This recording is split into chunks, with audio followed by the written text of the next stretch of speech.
Hello YouTube, welcome back to another Star Citizen News episode.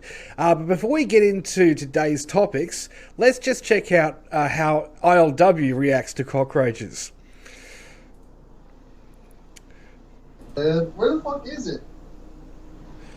I'm recording this. Hold on, where the fuck is it? What the fucking short time, man? He's scared of a cockroach, guys.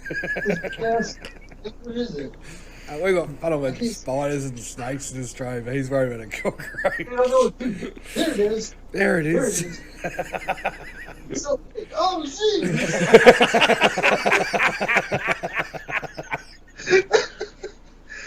Oh, dude. Seriously. Yes, it was a big roach. But see, we get monster ones like that in Australia just come out of the bush, right? And you just got to deal with them. And it's just, whack it in the ground, stomp on it, Bob's your uncle. My cat, actually, his favourite job is eating cockroaches. It's disgusting because it's crunchy, squishy, but he does a fantastic job. He's a spider and cockroach hunting machine. But ILW, yeah, mate. Let's just go back and just play that last little bit one more time. One more time. There it is. One more time. So big. Oh, shit.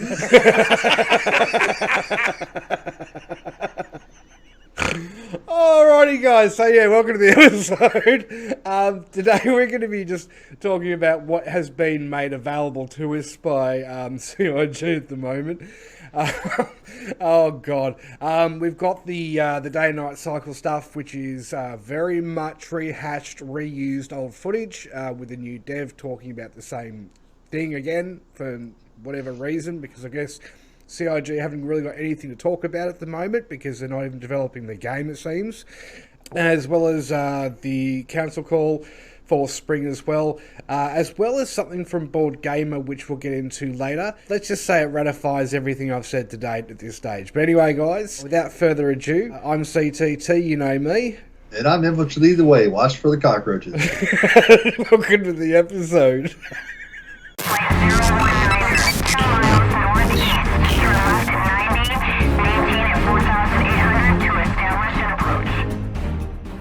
Oh, shit. Alright. Oh, fuck. So funny. So funny. What is lighting? It's more than just placing many lights around to brighten up a scene. We also want to make objects and characters look good. For example, this scene right here, it's clearly too dark. The background is too dark. You can't see me very well. So for an interview situation... So we originally talked bad about it and talked about how awful it was and how unprofessional. But don't you think the little fade in they did from the pitch black to like showing his camera in the dark, don't you think that was just a little bit sharp, CTT? Just a little bit? That's a normal transition scene they use anyway for all of these videos. So it's nothing new. It's nothing that's not been done before in relation to, talking to the devs, seeing Jared, seeing anybody on the screen. I understand where they're coming from in relation to the elementary aspects of lighting and how lighting does improve any scene that, obviously including our scene. Look at me on the cam, look at ILW on the cam, green screen in the background. You guys know I've got the tech set, but that's more for tech videos moving forward. But that's the thing, the way in which they implement this, it's very amateurish, cheesy, tacky, and that microphone pop you'll hear throughout the video, and it gets quite aggravating to listen to, because if you've got a headset on watching this episode now, I would advise when we stop talking and he does start talking, that you turn your sound down by half, because that microphone pop will start hurting your ears and giving you a bit of a headache. That in itself is unprofessional. He should have at least a foam pop filter over his, microphone on his headset, because the put really hurts your ears. So just a heads up moving forward. But yeah, let's unless you got something else to say at the stage. So I never heard the to be clear, we lost the footage originally, so we're reshooting. I never heard the microphone pop. What microphone pop are you referencing? Oh, when he goes puh and tuh. You'll hear it in a minute. Just pay close attention. Oh, okay. He's making like blah, into the mic. Okay. Yeah. He's got his mic. Okay. Yeah, turn up too high, too much gain. So how would I fix this? First of all, I turn on this light. This adds a little bit of warmth, a little bit of character on me specifically. The background's still too dark, but we can take care of that later. I think the next step is I would add some fill lights. So now I'm a little bit better lit. I've got this this mag light here. I could probably turn that on. You know, it's too much light now for me. It's blowing out things. And now for the background, I think we can harness the power of natural lighting for this one. And there we go. That's much better. So lighting, pretty cool. Awesome. All right, stop recording. Let's just stop there for a second. One, he changed set halfway through that for the daylight lighting. The amount of editing and terrible choppy cutty editing. You guys know I use transitions and I make sure we fade in, fade out scenes and everything's smooth and it runs nicely. That's just jagged chop. That's something that a very, very, very amateurish, DaVinci or an Adobe user would do when they've just learnt how to initially edit video. Now, I admittedly in the past used that same technique because I didn't know how to do transitions. I didn't know a lot of the stuff I've learnt. But this is a software development company. They should know how to use their software to edit videos more than me. Well, here's the whole thing, and you don't even see it. You don't even see it, but our videos are just edited all to heck. There's probably, I don't know, 30, 50 edits in a single video of things cut out, put in, and you don't even see it. But if you just like watch our cameras and you very closely pay attention, you can see the small edits here and there. So how you, a YouTuber, as I say, $60,000 a week going into making all this. Yeah. How you, a YouTuber, can do it and they can't, it's just mind blowing. But go ahead. Well, I'm just saying CIG, my services are free at the moment for our channel, but for you guys, 120 a week, yeah? 1,000. And I'll do some really wicked editing for you, even overlays and things like that too, just to really make your videos pop, because your mics pop constantly throughout your episodes. And Jared, stop stealing headsets from the bloody studio. Anyway, you got anything else to say on that one, mate? Let's go ahead and hit it. The role of lighting artistically is to create a very interesting atmosphere that the player maybe hasn't seen before and makes them excited to explore this specific space. And the other primary focus is to assist the player in being able to navigate a certain space. So that's calling out certain places that the player can go or points of interest that the player can interact with. So one of the biggest problems we have lighting in this game specifically is that the planets are rotating around their axis, which means that we have a fully dynamic time of day, and all of our locations can be placed in any kind of orientation or location on any planet, which means that we have no control over where the sun is, what the path and the travel path of the sun is, and we have to work around where the sun is and make it look as good as possible at all times of day as much as we can. So we saw the spinning planet. Have we ever seen that? Because like look at yourself in the asteroid field. When you're in the asteroid field, the whole planet just spun 360 degrees. The sun came up and went down and came back up again, and nothing moved. So where do you see it spinning like that? I've never seen anything spin like that. No, if you time-lapsed, recorded a day-night cycle in Star Citizen of a moon, for example, you won't see it turn. You'll see the sun come up, over, and down, but you're not going to see the planet move. So that there is either smoke and mirrors, and just a kind of something they've done as a separate little outtake project, but it's not part of the game. Planets do not spin in the game. They just don't. You've got the day and night, and hence why you've got to fly around to the back of the planet. Now, this is something when we say immersion, we need to understand planets turn, yeah? So why, at the moment, if you need to get to point Z on the back of the planet, right? Which, if it was rotating, would be changing aspects at all times of day and night. And then sometimes you should be able to just fly in and land on the right side to start with. That doesn't happen at the moment. And that's something which is extremely aggravating and frustrating, because planets are meant to turn. That little demonstration there is of maybe a simulation of showing a planet turning, but it's not implemented at all into Star Citizen at this stage. So no. But here's the whole thing. But when they showed it, just go back and play it again. He speaks of it as if that's how it is. Yeah. Listen how he speaks of it. Yeah. Go ahead. Rotating around their axis, which means that we have a fully dynamic time of day, and all of our locations can be placed in any kind of orientation or location on any planet. Our planets rotate along their axis. This is how it is. This is the reality of it. But I've never seen it. Yeah. I've never seen it. Even far back from the planet, and I just sit there for an hour. I never see the planet rotate. And he showed you in the asteroid field. The planet's not rotating. It's not moving. No. So where is this at? This is just a simulation. That was a simulation of Saturn, I'm assuming. But work in progress. Whether that's going to ever be implemented to improve quality of life, ease of access, if you know the planet's going to be at a certain axis and your base that you want to get to, or the installation you want to get to, is going to be at that jump point in that straight line at that time, fantastic. But I don't believe that is going to actually be implemented because of the physics issues, the server meshing issues, the day and night cycle, and the rotation of the planets. It's going to keep in mind, guys, from our previous videos, we've spoken about on rails for your quantum jumps. Yeah, down here, over there, around there, over there, down there, to come back over here to get where you've got to get to. Hence why we've got to jump here, jump to this part, jump to this beacon, jump to that beacon to get to the back of the planet.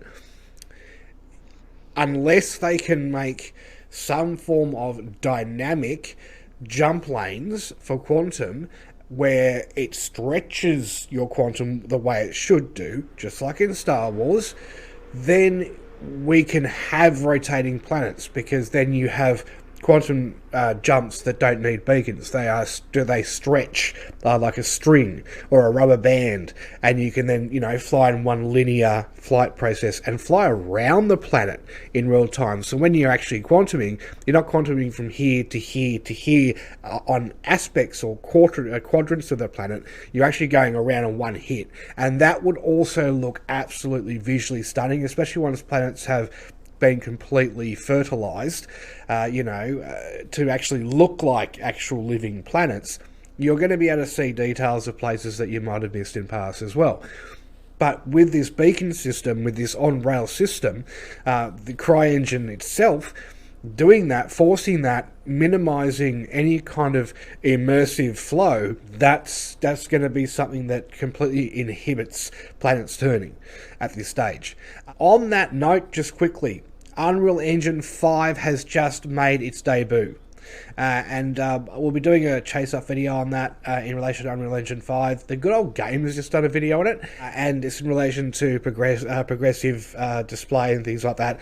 Really interesting video. I would highly recommend you actually pop over and have a look at it if you're interested in Unreal Engine 4 and Unreal Engine 5, especially Unreal Engine 5 in this case, as they have a demo that was done at the demonstration day, which is really interesting.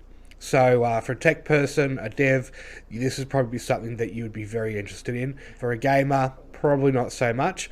But this itself, Unreal Engine 4, now Unreal Engine 5, it's all about optimization. So the pop in, pop out without seeing, like if you've played Assassin's Creed Odyssey, you're not going to have that horrible pop in. It's going to be transitional, it's going to be view distance and all that type of stuff, but all mechanically done by the actual engine itself automatically now, to cut down CPU overhead, graphics overhead, memory overhead, everything. And you put that engine with Vulkan API, you'll be able to run everything on a dual core pretty soon. Doom and all those games, that are already so well optimized with Vulkan, as well as the way it's been optimized within the engine. That's going to be your standard with Unreal Engine 5 moving forward. CryEngine is so in the past right now, guys, and we've done the video, or I did the video, ILW was a developer at the time, clocked 1.6k worth of views, thanks guys, got a stupid amount of hate from ignorant people. So let's, we'll do a follow-up video on that to bring this into perspective, and Unreal Engine 5 would allow planets to turn. So anyway, mate, you got anything else to say about that? No, we'll go ahead and hit Unreal Engine 5 in a bit. When it comes to these videos, we can take like a 10-minute video, 10 minute, and just pause it and give like a full analysis of, because there's so many small things that we can just cover in the video. They're like, oh, the planets spin on their axis, but they show you something that's never been, that's as you know in Star System, the planets spin on their axis. No, it doesn't. You've never seen that before. No, but go ahead. Yeah, and that's the thing. It's very kind of smoke and mirrors, false advertising kind of stuff, and it's just getting a bit out of hand, and we need to kind of, I guess, have CIG say, look, this is going to be implemented in X patch moving forward, not just, this is work in progress. We might get this in 10 years. Nighttime or dusk, anywhere in between, but they've stayed static the whole time of day cycle. The other concession that we've had to make is that the lights are always on, 24 hours a day, which means that even if the sun is high noon, then street lights are still on, supporting lights are still on. This has impacts on the performance, obviously, and doesn't look so good. It makes environments feel quite static. But that said, the lighting team has been working on 2 big improvements to our tech, which help us tackle these issues. So the first new feature that we worked on was what we call runtime probes. This basically is an extra flag for the environment probe entity that you can enable, and this tells the entity to periodically update itself and recapture the ambient lighting based on several things, primarily the movement of the sun, so every few degrees. So you talked about this footage, our last sheet about this footage being old, but we didn't cover this point. If the lights turning on and off, or the lights always being on, affects performance, what effects on a performance does this have? Right? And this is the thing. They're talking about leaving static lights on. Yeah, so they're on, they're off. Okay, they're not actually hurting anything's performance. It might be hurting the server's performance because it has to, work the engine to have lights on all over the place, all over the universe, and it's a load on the server. It's not a load on the client. Explain how that hurts the server.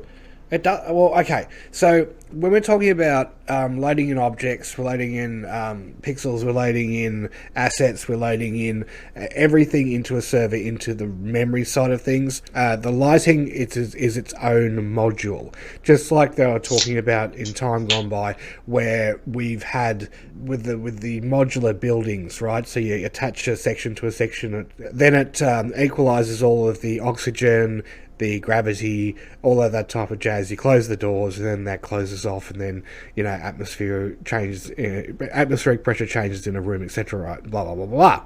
Lighting has its own caveats as well as its own benefits. Once again, it's its own module. It's written by a separate part of the team at CIG, and like everything, nothing actually works in conjunction with anything else. So it's layered.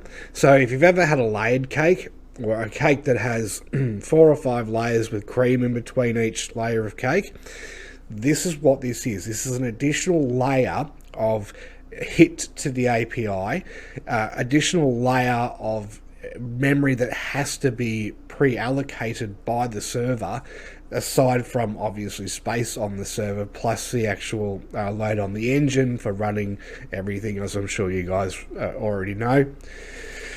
The new lighting vertex shaders they're using are only really a tiny bit different from the original ones we saw about 2 years ago now.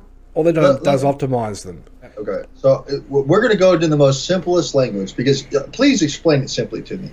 Okay, so in a static lighting model, the light only is in one spot. Okay, so look at that spot on the floor. Okay, that's where the lighting is on this little static model.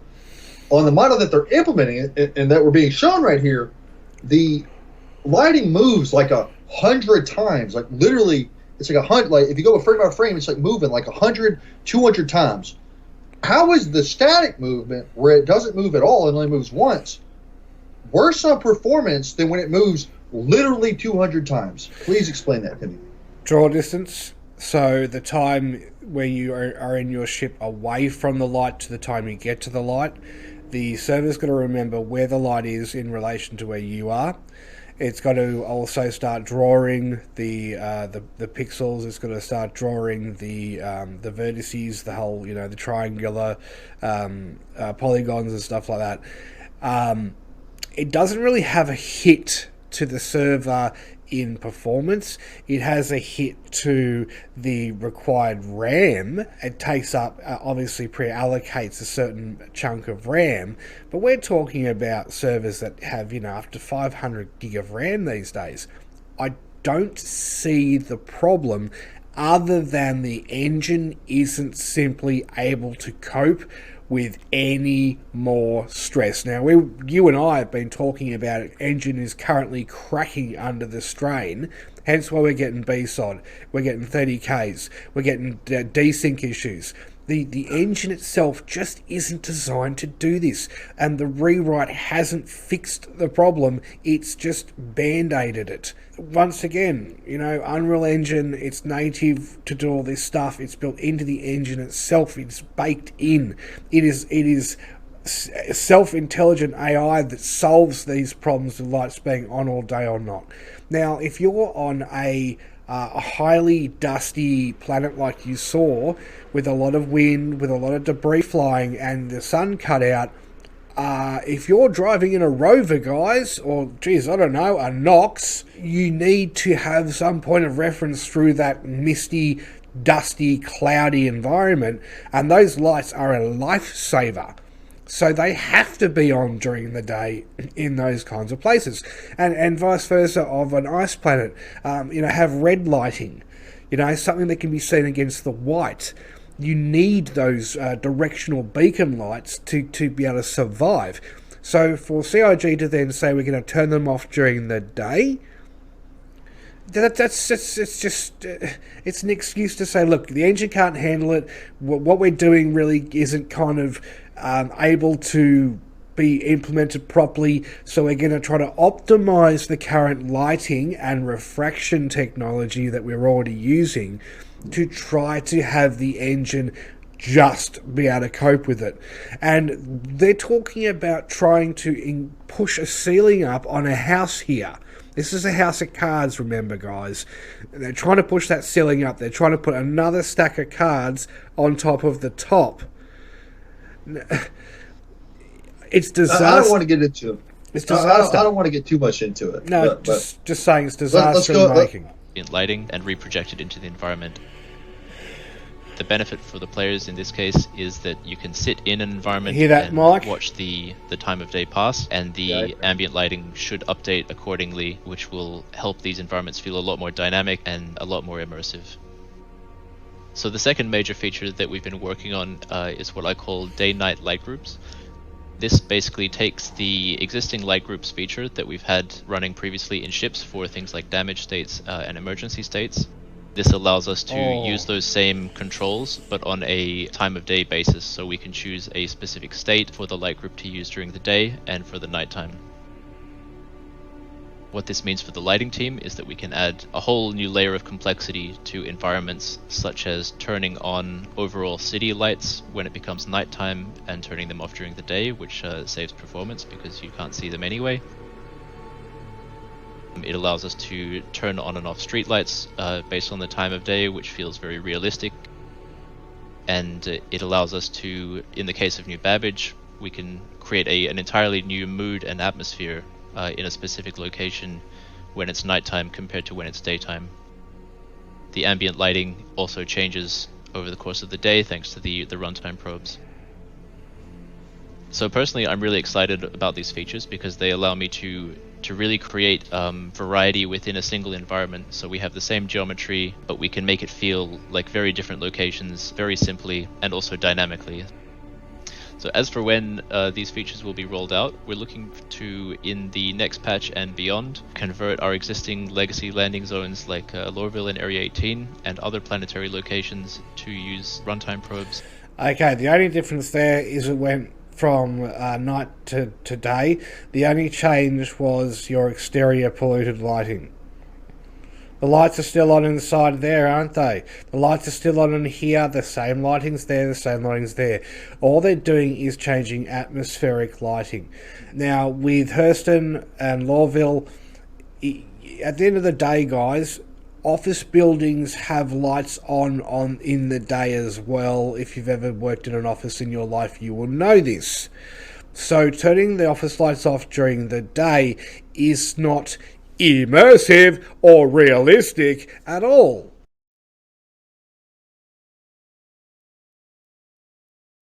Just real quick, just show it again, because the lighting on the trains is absolutely like none of the lighting down here, none of it changes. No. Go ahead. So as for when these features will be rolled out, we're looking to, in the next This is patch night and and day beyond, difference, by the way. convert Yeah, our night and existing day. legacy landing zones like Lorville. Okay, guys, so we're just going to quickly take you through the scene. I'm just going to pause it and play it and pause and play it. So firstly, look at the train. Look at the rear lighting on the left-hand front of the train, the lighting on the balcony above, the lighting in here, the lighting here, the lighting here. Nothing is changing from the ambient lighting. The only changes you'll see are up in this part of the screen, so keep an eye out. Our existing legacy And landing. that's crazy because it's literally night and day. If it's night, it should show more shadows. This whole scene should be darker. It's literally nighttime. Yeah. We're literally outside, and it's literally nighttime. Let's go. Yeah. Zones like Lorville and Area 18 and other planets. So as you can see here with the screen transitioning, the only thing you see is the roof area, the total top exterior being lit. But in reality, in the real world, guys, you would have this whole area light up with daylight, wouldn't you? Or some doppeled daylight coming down in God ray fashion to light up certain parts that the building isn't blocking out with the sun. Locations to use runtime probes and And that's just not us being with the crap either. They're the ones talking about, oh, this is next level lighting tech. This is the new tech. It's literally just daytime. Just the sky is bright now because it's daytime. That's the only difference. This isn't revolutionary tech. I think this is the old tech, and they're pulling the wool over our eyes. And that's what I've been saying. And look, oh, look at that. Those lights are still on. Guys, they're just feeding us old crap, regurgitating old stuff we've already seen again and again. There have been multitudes of episodes when the lighting tech got first brought in, and yes, at the time it was awesome. Now this is outdated junk. The lighting scene with the chrome balls, really old, and that's been taken out of an old demo light tracing where NVIDIA was talking about RTX. They've just regurgitated, RTX stuff from NVIDIA and use it for their own purposes. This is not revolutionary. This is just average. Groups. We're also looking to expand this into other planetary locations like our surface outposts, underground facilities, and other locations. And you can actually already see these features live now in patch 3.9 in New Babbage, which was our first kind of test bed for this. If you go to Wallys Bar, you'll notice that there's a very distinct nighttime mood compared to the daytime. So yeah, we're really excited about these features and what they will bring to Star Citizen. We hope that you guys enjoy it as much as the lighting team has enjoyed breathing new life into legacy locations and new locations as well. And as you can see, he was reading directly off a script on his computer screen. Wow, guys, even the devs can't even speak their mind. They have to go off the rhetoric of what CIG tell them to say. I guarantee that guy's probably sitting there, and inside his head he's going, what the fuck am I doing with my life? I'm reading shit and lying to people and reading a really poorly written script in the process. Feel sorry for him, guys. And that microphone, the pops and the bangs you hear on your headset, Not professional. And look at him, he's wearing a bloody hoodie. From lighting the universe to filling it with characters, locations, and spacecraft, here's the sprint report. Tell me that yoga outfit isn't sexy. Tell me it isn't sexy. On the Sheilas. Not on the dudes. Oh, come on, Fubby. Come on, dude. I'm not freaking obviously talking about the dude. Come on. Right, middle-aged, right, cyclist. That's all I'm saying for the dudes, all right? Lycra boy. But the girls, oof, damn, like, you know. Maybe not her face. Like, let's put her hand over the face, kind of cover that up with the huge eyebrows. But from the neck down, it's next level. Okay, and it's pretty, and it's something that will make you stop, especially when they obviously do the 90-degree bend over. You know, what is it called? But hey, look at it. Isn't her chest like look at her neck? Look at her neck color and her chest color. Why is it like look where her chest meets her neck, and it's like multicolored. What's going on there? Why is her two different artists? One has done the head separately to, and as you can see, right, the blending here. This was all done first, and this is what they usually do, right? They usually do the body first, and then they just chuck a head on. And they were probably assuming that she was going to have a collar, like he has. But she doesn't. So they've just literally chucked the head on and very hastily blended it in. But whoever is the head artist, mate, you need to get another job somewhere else, because that's very poor. Same with the guy. It's not. Oh, the guy looks good. Come on, Pub. The guy looks good. Her face looks busted. Just her face is busted, bro.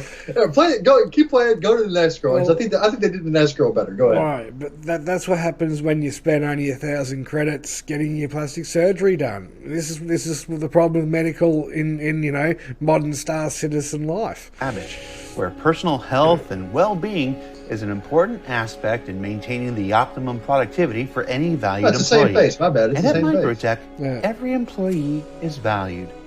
Take that, workers of Lorville. Look at the camel toe on the chick on the right, though. Also on New Babbage is work on a mission giver named Eddie Parr. Now, Eddie's the bartender at Wallys, and since there's a slew of entertainment coming in and out of Microtech, it's believed he's been running a side racket with his old friend Michael Shaw to smuggle, we'll call it contraband, in for the locals. Hey, people gotta cut loose, and yoga ain't for everyone. But before we see Eddie Parr in yoga outfits, the Environment Art team is putting the finishing touches on their high-tech hangar set that will eventually populate the spaceport at New Babbage. Like the hangars already in place in Lorville and Area 18, these will come in a variety of shapes and sizes to accommodate most ships in the persistent universe. Just wait for the doors to be completely open before you try to pass through. Don't be like Disco.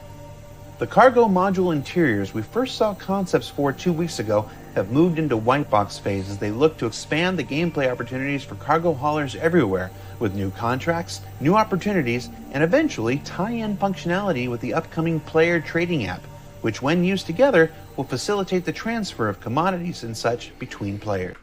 Right. I pointed it out, but just rewind it just a little bit and let them show the entrances into the thing. Because they showed the other way too. Just a little bit back, just a little bit. All right, go ahead, hit it. Just wait for the doors. Pay close to be attention to the size of the before doors you try to pass through. Close attention. Don't be like in this. The warehouse. The cargo module interiors we first saw concepts for 2 weeks ago have moved into white box phase as they look to expand the gameplay opportunities for cargo haulers. Okay, door. You guys can see the door. Can you see the door? There's the door. Yeah. Okay, now let's move forward. Everywhere with new contracts, new opportunities, and eventually tie-in functionality with the. Hey, look at the door. Look at the door. Okay. Look at the forklift. That just proves the points. Look at the forklift. All right, now go to the door. You gotta keep going. All right. How it's upcoming player trading app, which when used together will facilitate the transfer of commodities and such. There it is. Look at it again. All right. So there's the door without being the door in the way of the door. There's the height of the forklift. I'm sorry, but just simple measurements. Now, we discussed this when we did the pre-recording to this, but we'll go over it more in depth this time anyway. One, that's a forklift. Two, doesn't fit out a door. Right? That's just basic math. And having these. Okay. Now, my greatest concern with cargo is going to be that you do not just get your forklift and you pick up your cargo and you stack it up. You know, you put it on the forklift, you stack it up, you go behind the forklift, you walk it out the door because it's not going to fit out the fucking door. Right, and load your ship up, right? And if you're a freelance cargo runner or whatever, that's something you're going to want to do, right? Or have them at least stack it up for you, or you help stack it up, what the fuck ever, and put it on the forklift and put it on your ship. That's why there are so many ships that have big-ass cargo bays, where you can get a forklift in. Just saying. So, my greatest concern is it's going to be a bit like Freelancer. You click on this and it automatically magically appears in the back of your ship after about 3 minutes. And that's it. It'll just spawn. And that's going to take away a lot of the immersive, experience from being a cargo hauler, a cargo runner. Now, yes, there are going to be some casual cargo players who are like, yeah, that's awesome, saves me the hassle. But there's a far majority of cargo players who are going to be filthy, that they can't load up their ships properly. We can pick up boxes now, kind of, and put them down now, kind of. Physics issues, following 3 ships, just saying, or blowing your ship up, yay, alright, yeah, or your cargo box is killing you. I've seen that too. So, but yeah, being able to participate in that play mechanic is something that a lot of cargo players are going to, want to be able to do, and it doesn't seem it's going to happen. More smoke and mirrors from CIG. Mate, what's your take? So here's the whole thing. So Chris Roberts said from the beginning, and at the beginning of the project, within the first year or two of the project, that he wants the cargo to be manually loaded and unloaded. And you know what? Now that I look at obviously we can't use that forklift. That forklift can't go through the door, and it probably can't fit on most ships.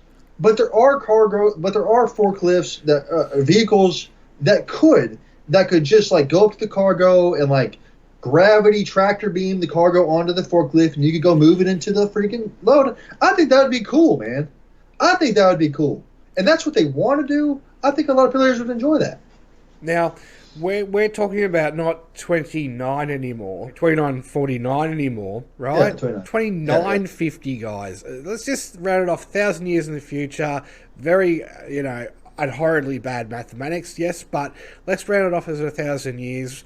You reckon they at least have hover forklifts, hover beds? And then you can just put your cargo on manually, the hover thing picks up and then floats off, and you push it out the fucking door to your ship.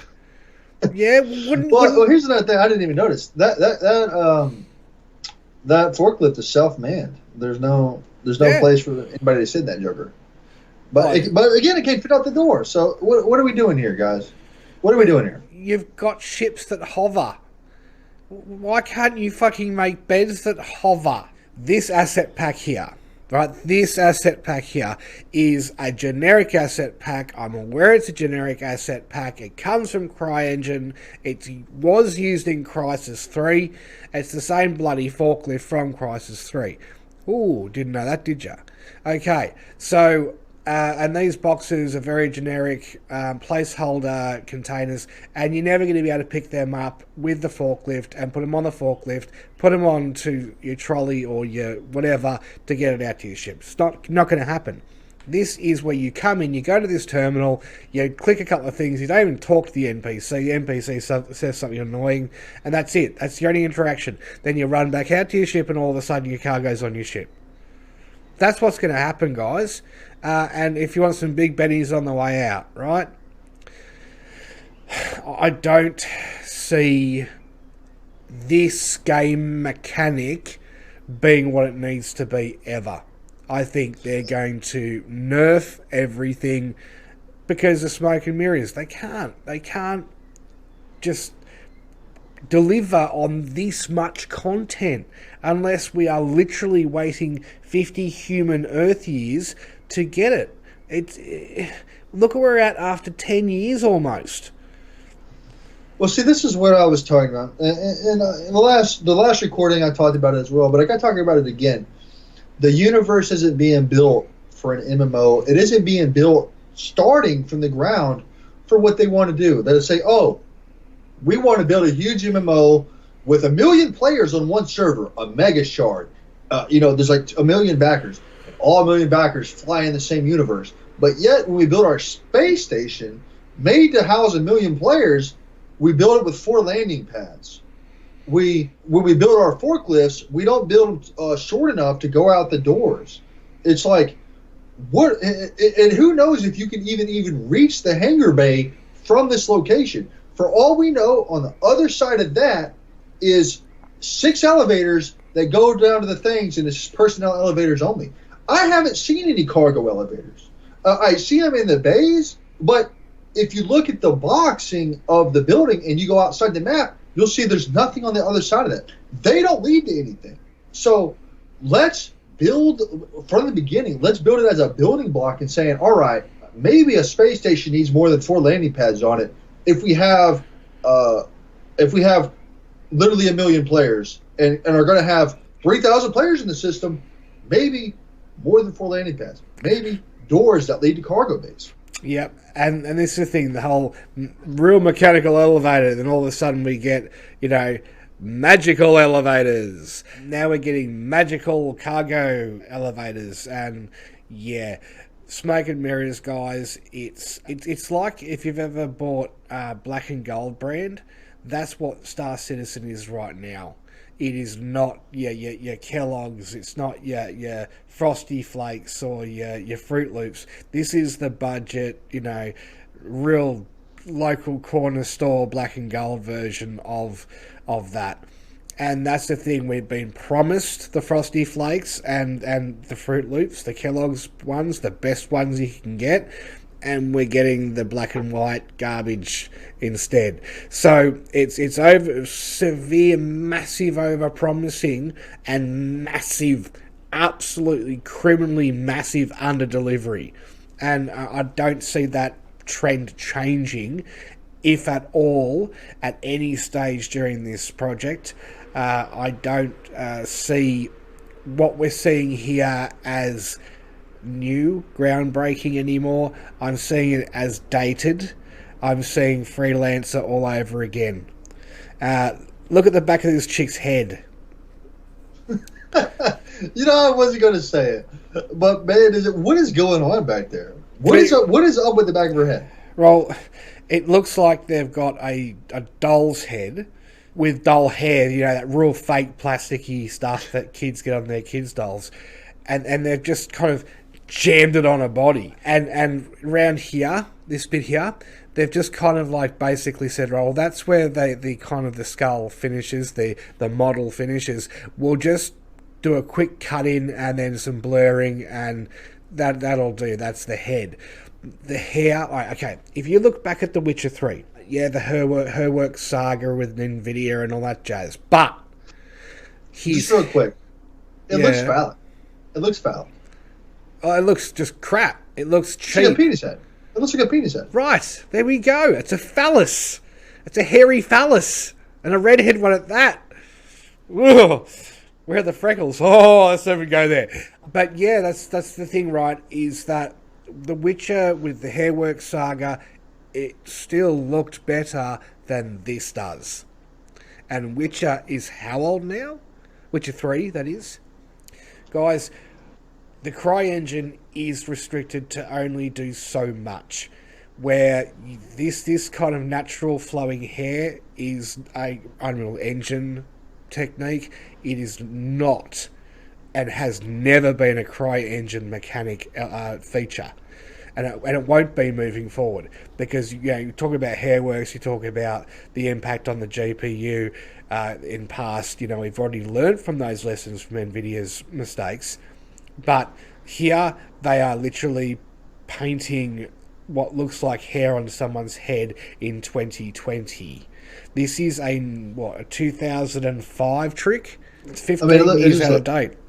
It just looks bad. It just looks bad. It looks shit. We're going to continue. We're going to have to shoot 2 videos. Go ahead. All right. between players. In tech updates, on Friday, viewers of Star Citizen Live got an in-depth look at the gas tech being developed for both Star Citizen and Squadron 42.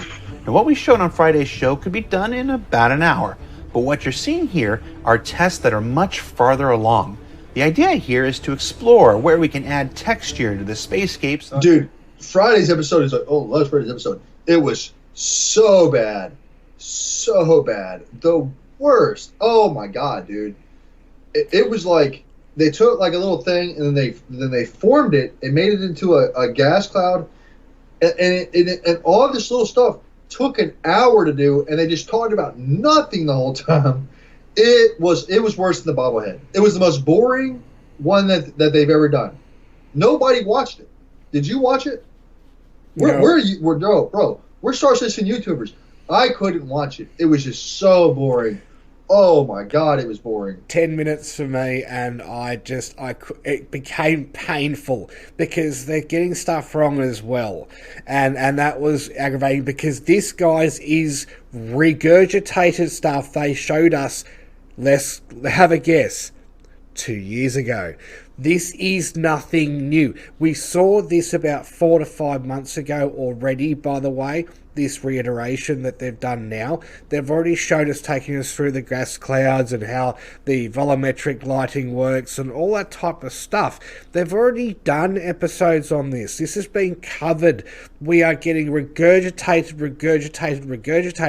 because it's nothing new. It's the same thing. They're just having different people talk about the same thing. And we're not even going to bother playing this bit because it's boring as batshit. Here's the thing, dude. For Star Citizen Live, all you got to do is choose a topic for the week and just answer freaking questions on it. You know what?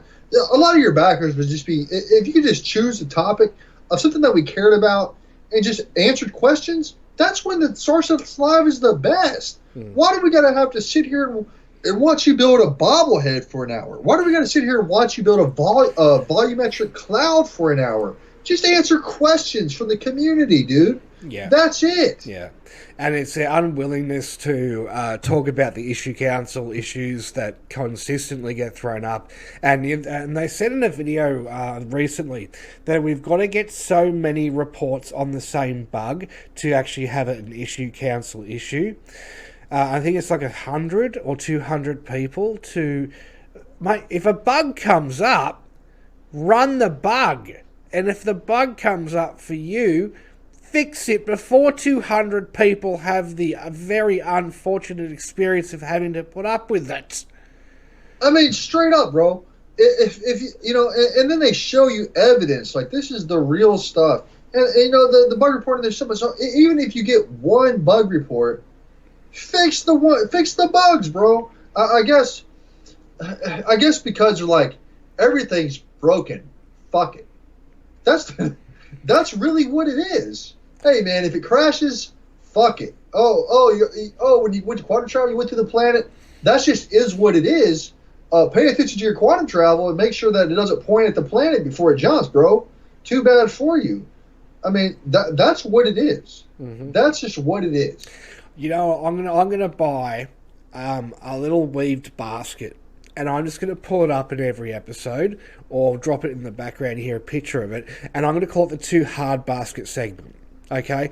So every time we have the Too Hard Basket segment, it's going to be about what CIG should be doing, but won't. Because of incompetence or whatever reason that week. Alright? So I'm gonna get, or just even a picture. I'll get a picture of a weave basket and I'll call it the Too Hard Basket on the front of it, yeah? And we'll have a segment on that moving forward of what CIG can fix but won't fix or can't be fucked to fix, as ILW just said. So, yeah, alright, so let's get off this because this is just garbage. Yeah. Let's just go back. Let's hit the newsroom and we'll just have to shoot another episode. Yeah. But here's the whole thing, though. Here's the whole thing. Every day, the known issues list gets... Every patch. Not every day. Every new patch, the known issues list gets bigger and bigger. And it's like, if it's a known issue, we don't have to fix it. But you want players to play your game because when the players play their game and they're invested in the game, then they buy your spaceships. Then they invest their money. but then you don't want to fix the game that's providing your revenue. Just, what is the bug squashers, the bug smashers? Yeah. What do they do? What do they do when you have the same thing on the known issues list for over a year? What are those? And not the same thing, multiple things on that list, multiple things, like 15 things for an entire year. What are they doing? Oh, and because when we get to the bug thing, they say, oh, the ones that have the most utmost is the ones you look at. The stuff on the known issues, how many does that have? 10,000, 1,000, but you won't fix it. So, what are you trying to say? What are you coming up with? Go ahead. Yeah. So sorry, I got a little bug. Yeah. So, guys, at the end of the day, and this is the part that really does my head in. Every bug is a problem. It doesn't matter how many people have experienced that and voted it or experienced it, it's a bug. And it doesn't matter how many bugs there are, they have to be fixed immediately. And if that one bug is making the rest of the game crash, you need to take that part of the game mechanic out and have the dodgy, piss poor, idiot YGen team do their job properly and fix it themselves. And this is called ownership and responsibility and departmental leadership. Oh, I know. No more kittens around fountains, kiddies. They're actually doing your fucking job. And this is the whole problem. There is no departmental leadership. There is no ownership or responsibility. It's everyone's, John could have fixed that, but let's get Gary too. Just fucking fix it. Who gives a fuck who fixes the fucking bug? Really? Just fucking do it. And stop fucking ignoring us. And stop putting us on the back burner and going, oh yeah, we'll get to it when we get to it. And then regurgitate shit from 2 years ago and literally start actually being very narcissistic towards your own audience. Now this is disgusting behaviour, mate. And I can't say it to Chris anymore because he's not there. So Sean and Tony, whoever else, right? Pull your fucking heads in and do your fucking job. And Jared, stop being a slimy, limey second-hand car salesman on screen, please. Anyway, guys, that's me for the episode. ILW? Yeah, speaking of bugs, all right, we saw at the beginning of the video the cockroach. I don't know where it went. So, I don't know where it went. It's still running around in this room somewhere. I don't know where it went. I had it in the corner, trapped, and I had it in the blanket. I'm like, I'm going to get it. And then, I shook the blanket out, and it Houdini'd. Where it is right now, I don't know. But it's probably going to crawl on my face tonight as I'm sleeping. anyway, that's it for me. I am Infantry Lead the Way. And I'm CTT. And as per usual and as always, peace out. Peace Cheers. out.